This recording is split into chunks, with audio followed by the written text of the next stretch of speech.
This is a show about the soldier stories of those who fought and died.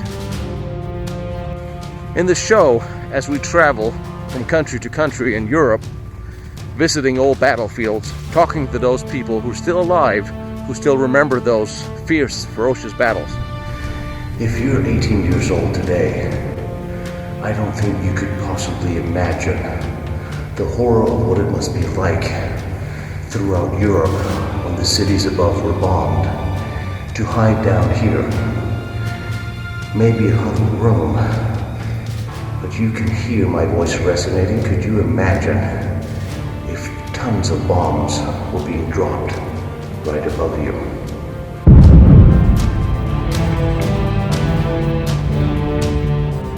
Underneath the residential buildings, thousands and thousands of people were killed or just barely escaped death by hiding in basements just like this one. Talk about remnants of World War II. You can see some of the very biggest ones here by the sea. And the end of it all, every soldier would like to be remembered. People live in these buildings still. Absolutely beautiful old buildings that have been here for hundreds of years, walking the footsteps of those who defended Fortress Europe so many years ago. Bunkers all along the line of Denmark to France. This was the view. They were all waiting for years and years for the invasion that finally came. And when it came, it was nothing like they had ever seen before on the Eastern Front.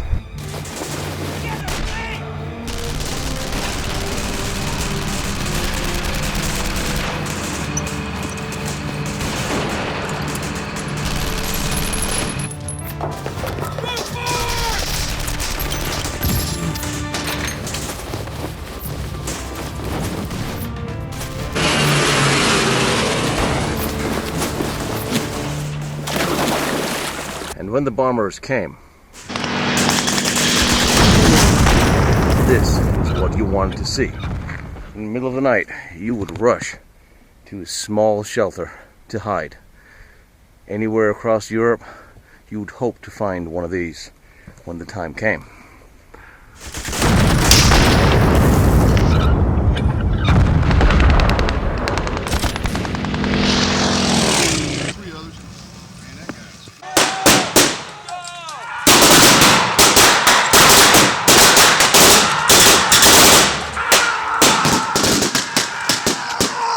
As all museums go, this is an amazing place because this museum actually was history. Back during World War II, the Germans built this as a seaplane hangar where they would conduct combat operations. And after the war, this became the home for over 40,000 German refugees, mostly from East Prussia. Carl Thomas was the commander of this tank, was trying to break through the crossroads over here in this tank destroyer. Problem is, while he was looking over there, the Tiger tank sitting back here was looking at him. He has stopped him over there.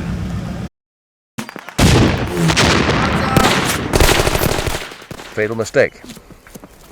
76 years ago, on this windswept hill of France, an American GI, German soldier, and a French farmer was hiding behind this tree. Would you like to know why? Today, over 75 years after the war, the bunkers are sinking. In France, Denmark, Belgium, the scars of World War II are slowly disappearing. Just like those who witnessed it and fought it are disappearing every day. Along with their stories,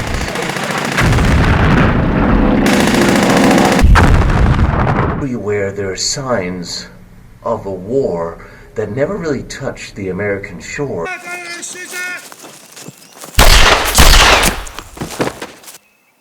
Old German bunker fortification. throughout Europe, the landscape still bears the scars, the battle markers, the burnt out tanks, the graves, both the marks and the unmarked ones. You will never know the names of those who fought here. There won't be an official memorial day for those who died here, because in every village there was fighting and there was dying. Behind me is the command bunker that has now been turned into a museum. It was guarded by concrete pillboxes.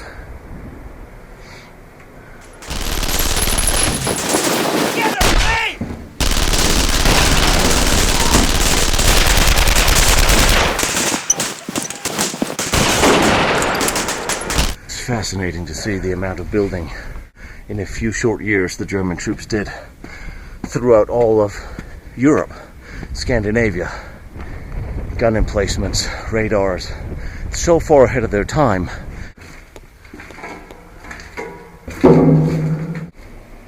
The bunkers and the remnants of the war are used for today, like flowers.